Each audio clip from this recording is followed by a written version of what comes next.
اس کا تو ابھی مجھے بھی پتا نہیں چلا اور نہ ہی مجھے اس کی ضرورت پڑی اس کا پتہ رکھنے کی کہ وہ کیا کر رہی ہے یہاں۔ تایا نے اکتاہٹ سے کہا، پھر تایا جی آپ کو کیسے پتا اس کا؟ اس لڑکی کا ذکر کسی دوسرے معاملے میں ہوا تھا۔ یہاں لاہور کی ایک پارٹی کو کروڑوں روپے ملے ہیں اس کی حفاظت کے لیے، وہی پارٹی اب اس کی حفاظت کی ذمہ دار ہے۔ پیسہ کس نے دیا یہ نہیں پتا کیونکہ مجھے کوئی مطلب نہیں تھا۔ کون سی پارٹی؟ شہباز نے پوچھا تو تایا نے بے پرواہی سے کہا، دیکھو اگر تم نے اس پارٹی پر ہاتھ ڈالنا ہے تو پوچھو ورنہ جانے دو۔ تایا جی سیدھی اور سچی سی بات یہ ہے کہ مجھے اس لڑکی سے نہیں اس کے یہاں پر ہونے سے مطلب ہے۔ وہ کیوں ہے یہاں پر؟ اس نے حتمی لہجے میں کہا۔ تایا کے چہرے پر ایک دم سے پریشانی چھا گئی۔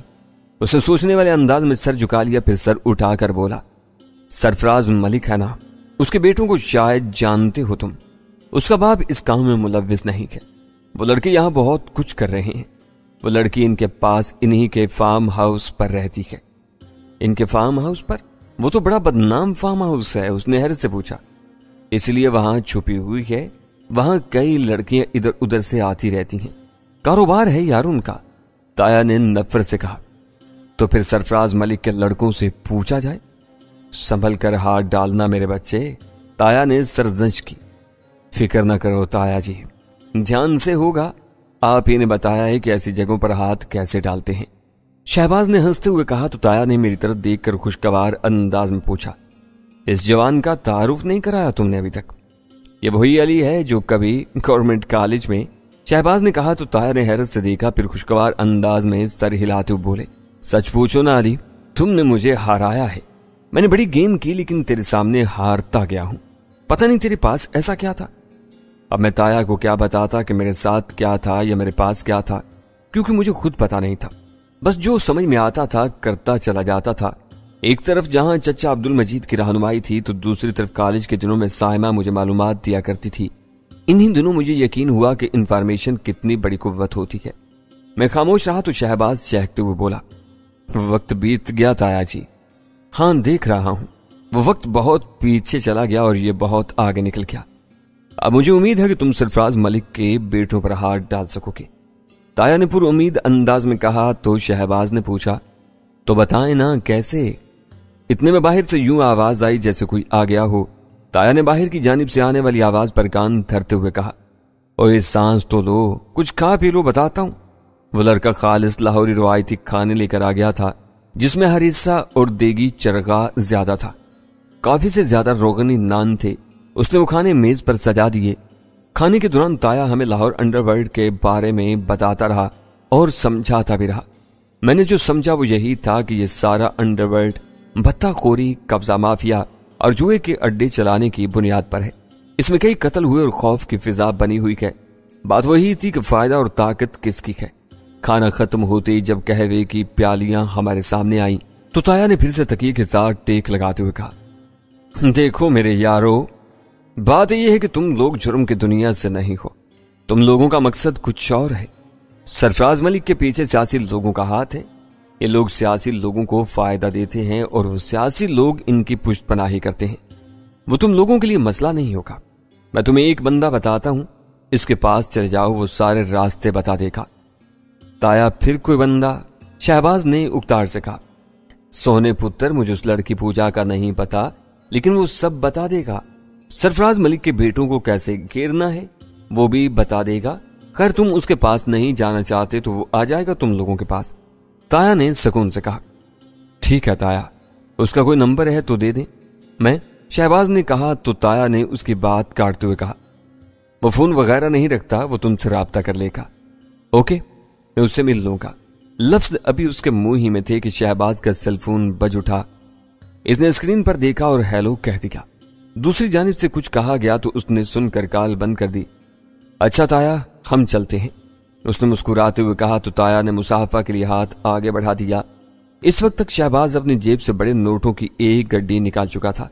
اس نے تایا کے سرہانے کے نیچے رکھی اور ہم وہاں سے نکلتے چلے گئے۔ گاڑی میں بیٹھنے تک شہباز نے کوئی بات نہیں کی۔